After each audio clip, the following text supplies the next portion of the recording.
नमस्कार दोस्तों, मेरा नाम है रंजीत और आप देखना शुरू कर चुके हैं बिहार के संविदा कर्मियों का लोकप्रिय नेटवर्क न्यूज 444 न्यूज नेटवर्क। तो दोस्तों, एक बार फिर आपका हमारे चैनल में स्वागत है, हार्दिक अभिनंदन है।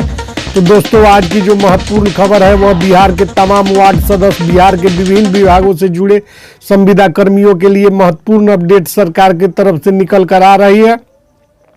सारा खबर हम आपको बताएं उससे पहले यदि आप चैनल पर नए हैं तो चैनल को सब्सक्राइब, वीडियो को लाइक और ज़्यादा से ज़्यादा शेयर कर दीजिए। तो दोस्तों, बारी बारी हम वार्ड सदस्य और संविदा कर्मियों से जुड़े महत्वपूर्ण अपडेट से कुछ मिनटों में आपको अवगत करा देंगे। चैनल को सब्सक्राइब तो कर ही लीजिए, लेकिन वीडियो को लाइक करना अत्यंत ही आवश्यक है, इसलिए वीडियो को कृपया करके लाइक कर दिया कीजिए। तो दोस्तों, आइए बढ़ते हैं खबरों की ओर। तो दोस्तों, मोदी सरकार ने जो है कि बहुत बड़ा पावर जो है कि बिहार के पंचायत प्रतिनिधियों को सौंपने का निर्णय लिया है। वार्ड सदस्यों को नया अधिकार सौंपेगी मोदी सरकार। इसके लिए बिहार सरकार को बाध्यकारी आदेश जारी करेगी मोदी सरकार। आदेश ऐसा निकलेगा जो राज्य सरकार बाध्य होकर उसको मानने पर मजबूर हो जाएंगे। साल 2024 तक देश में हर व्यक्ति को पक्का आवास उपलब्ध कराने के लिए केंद्र सरकार ने अगले वित्तीय वर्ष के लिए प्रधानमंत्री आवास योजना के तहत 79,000 करोड़ रुपए का आवंटन किया है। इस राशि का उपयोग सही तरीके से हो सके, इसके लिए केंद्र सरकार ने अब राज्य सरकार पर शिकंजा कसने की तैयारी शुरू कर दी गई है। लाभुकों के चयन में पारदर्शिता बरतने के लिए केंद्र सरकार ने नया मॉनिटरिंग सिस्टम तैयार कर लिया है, जिसके तहत अब पंचायत प्रतिनिधियों को शामिल करने की तैयारी चल रही है। इसमें सबसे प्रथम पायदान के प्रतिनिधि वार्ड सदस्यों को अहम जिम्मेवारी सौंपने की तैयारी चल रही है। केंद्र सरकार का यह आदेश बिहार सरकार को मानना ही पड़ेगा। वार्ड सदस्य और पंचायत प्रतिनिधियों के सहमति के बाद ही प्रधानमंत्री आवास योजना के लिए लाभुकों का चयन संभव हो सकेगा।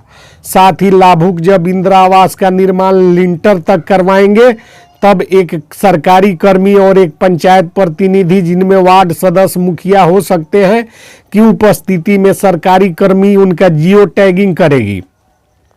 इस जियो टैगिंग की खास बात यह होगी कि लाभुक के साथ पंचायत प्रतिनिधि को खड़ा होकर तस्वीर खिंचवाना पड़ेगा, जिसमें लाभुक के साथ संबंधित वार्ड के वार्ड सदस्य को एक साथ खड़ा होकर तस्वीर खींचना होगा। और ऐसा इसलिए हो रहा है कि धरातल पर आवास का निर्माण सच में हो सके, क्योंकि कागज में ही पंचायत प्रतिनिधियों की अनदेखी कर बिहार सरकार के अधिकारी आवासों का निर्माण और पूर्ण कर देते हैं और भुगतान हो जाता है, और ग्रामीण गरीबों को आवास मिल नहीं पाता है। आवास तो मिल जाता है, लेकिन घर वे बनवा नहीं पाते हैं, जिससे राशि का दुरुपयोग होता है। इसकी जब बृहद शिकायत केंद्र सरकार और मोदी सरकार के पास पहुंची, तो नया मॉनिटरिंग सिस्टम तैयार किया गया है, जिसके तहत अब वार्ड सदस्यों के द्वारा वार्ड के लाभुकों के साथ खड़ा होकर तस्वीर खिंचवाने के बाद ही जो है कि अगले किस्त की राशि उनके खाते में जा पाएगी। और इस आदेश को मानना जो है कि राज्य सरकार के लिए बाध्यकारी कर दिया गया है। राज्य सरकार इसे मुकर नहीं सकती है। इसमें ग्रामीण क्षेत्रों को वरीयता देते हुए 54,487 करोड़ का आवंटन बिहार सरकार को कर दिया गया है। केंद्र सरकार के इस कदम से बिहार सरकार सख्ते में आ गई है। बिहार सरकार का जो है कि पोल खुल रहा है। बिहार सरकार जो है कि सख्ते में है कि केंद्र ने जो है नया नियम बनाया है, क्योंकि केंद्र के इस नियम को मोदी सरकार के कदम को सीधा 2024 के चुनाव से जोड़कर देखा जा रहा है, जिसमें बिहार के पंचायत प्रतिनिधियों को नया अधिकार सौंपकर अपने तरफ साधने की कोशिश मानी जा रही है। राज्य सरकार को कह रही है, राज्य सरकार के जो अधिकार प्रतिनिधि हैं वे बता रहे हैं कि यह कोई नया अधिकार नहीं है। यह 2024 को लेकर जो है कि मोदी सरकार बिहार के पंचायत प्रतिनिधियों को अपने पाले में करने के लिए, साधने के लिए यह कदम उठा रही है। खैर, जो भी हो, केंद्र सरकार के द्वारा पंचायत प्रतिनिधियों को नया अधिकार प्राप्त हो जाता है तो ग्रामीण गरीबों को इसका बड़ा फायदा होगा और भ्रष्टाचार पर अंकुश लगेगा और लोगों का आवास निर्माण कार्य भी 100% पूरा हो पाएगा।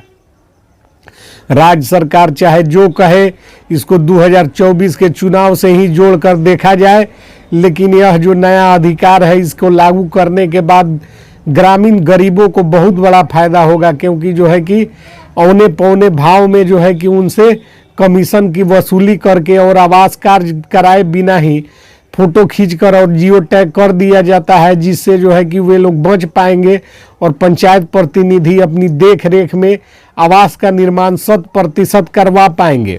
इधर बिहार सरकार लगातार वार्ड सदस्यों को अन्य मांगों को पूरा करने का आश्वासन दे रही है।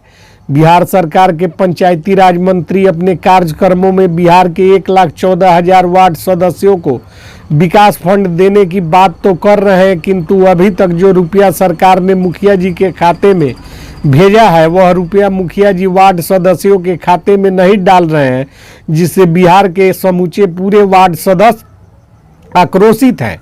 कहीं कहीं जो है कि नल जल के जो है कि मरम्मती का रुपया वार्ड सदस्यों के खाते में गया है, किंतु जो है कि बाकी का जो मुखिया जी लोग हैं उनको भी अब जल्दी करते हुए बिहार सरकार को जो है कि माहौल बनाने के बजाय वार्ड सदस्य के खाते में रुपया को है कि जल्द से जल्द डाल देना चाहिए। इधर पंचायती राज मंत्री कहते हैं कि वार्ड सदस्यों के अधिकार में कोई कटौती नहीं हुई है। 7 निश्चय की जितनी भी योजनाएं हैं वार्ड सदस्यों के द्वारा ही करवाया जा रहा है और आगे भविष्य में भी करवाया जाएगा, इसमें किंचित मात्र भी कोई संशय की बात नहीं है। किंतु मुखिया लोगों के जो है कि मनमानी की वजह से 7 निश्चय की योजनाएं लटक रही है, जिसका समाधान करने के लिए राज्य सरकार प्रयासरत है। अब बढ़ते हैं बिहार के संविदा कर्मियों से जुड़ी हुई महत्वपूर्ण अपडेट की तरफ। बिहार के संविदा कर्मियों को लेकर जो है कि बहुत ही महत्वपूर्ण अपडेट प्राप्त हो रही है। एक विकास आयुक्त की अध्यक्षता में एक आपात बैठक हुई है। संविदा कर्मियों के वेतन वृद्धि के लिए गठित कमेटी की एक आपात बैठक एक बार फिर विकास आयुक्त की अध्यक्षता में संपन्न हुआ है, जिसमें सभी विभागों के मनोनीत सदस्य, सचिव, प्रधान सचिवों द्वारा मनोनीत प्रतिनिधि ने भाग लिया। बैठक में विकास आयुक्त के द्वारा संविदा कर्मियों के सेवाकाल वेतन वृद्धि एवं वर्तमान महंगाई दर का आकलन किया गया एवं वेतन वृद्धि पर सभी विभागों के प्रतिनिधियों से उनकी राय मांगी गई, जिसमें जो है कि सभी विभागों के भाग ले रहे प्रतिनिधियों ने एक स्वर में विकास आयुक्त से का आग्रह किया कि वर्तमान में महंगाई काफ़ी बढ़ चुकी है और संविदा कर्मियों का मानदेय पर्याप्त नहीं है, इसलिए सभी विभागों के संविदा कर्मियों के मानदेय में उचित वृद्धि करने के पक्ष में सभी विभाग हैं। सभी प्रस्तावों को कार्यवाही पंजी में अंकित किया गया और धन्यवाद ज्ञापन के बाद सभा की कार्यवाही समाप्त की गई। अब यह देखना दिलचस्प होगा कि अगली बैठक में विकास आयुक्त स्तर से क्या फैसला होता है। तब तक संविदा कर्मी इंतजार ही कर सकते हैं, इसके अलावा कुछ नहीं कर सकते हैं। तो बिहार के संविदा कर्मी भी धैर्य बनाए रखें और हमारी नज़र विकास आयुक्त और सरकार के तमाम कदमों पर है जो सरकार उठा रही है, और संविदा कर्मियों से संबंधित मानदेय वृद्धि का जो भी अपडेट प्राप्त होगा तत्क्षण इस चैनल के माध्यम से प्रसारित कर दिया जाएगा। तो मिलते हैं अगली वीडियो में कुछ महत्वपूर्ण खबरों के साथ। तब तक के लिए जय हिंद, जय भारत, जय बिहार।